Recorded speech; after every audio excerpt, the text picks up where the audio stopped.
What is going on, fight fans? So let's talk about something pretty important.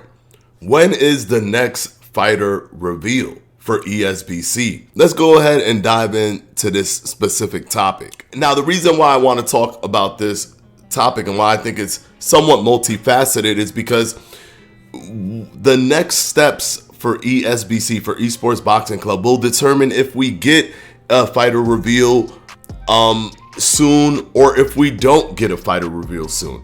Now, what do I mean by this?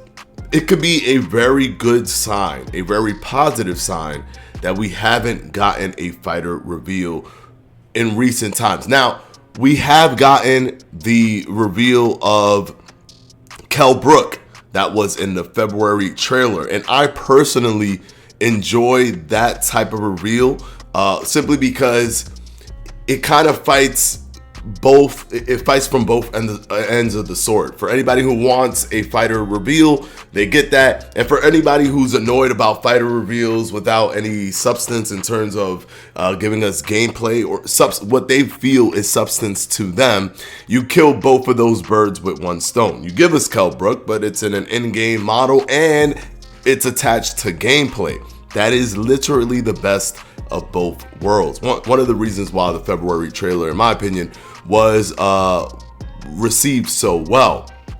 But the traditional fighter reveals where we got lists of people, we haven't had that in a very, very, very long time.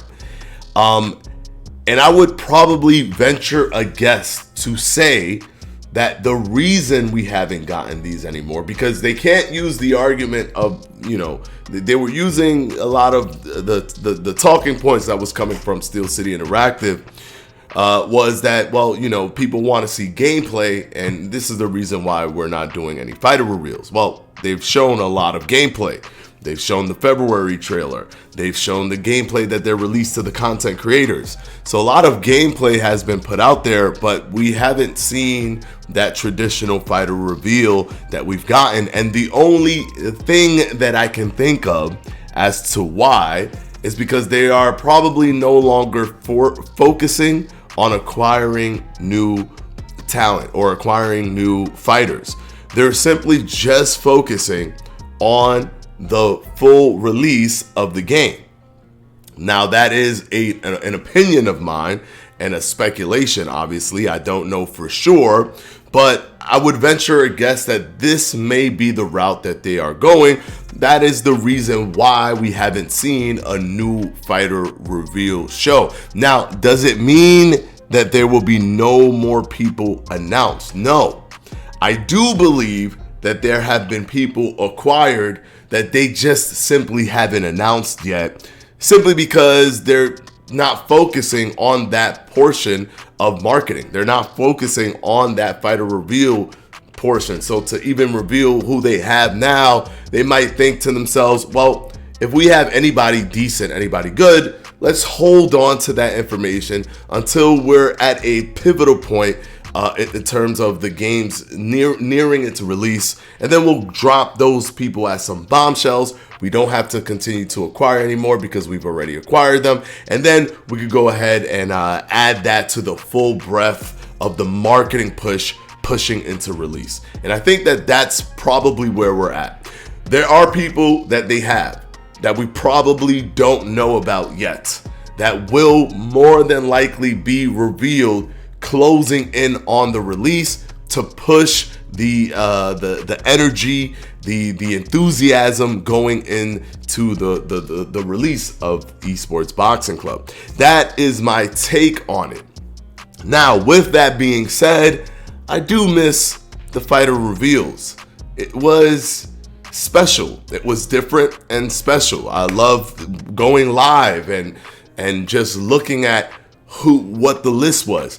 That huge punch that they normally gave us right in the throat when those fighter reveals started. That was their thing. They would always start strong and end pretty decent. I will never forget the double whammy of getting told that Terrence Crawford is in it, and then Caleb Plant right after that. And then in the next fighter reveal, the first person was Lomachenko. It was like punched right in the throat. So one of those things that event was special in and of itself, and I thoroughly enjoyed it.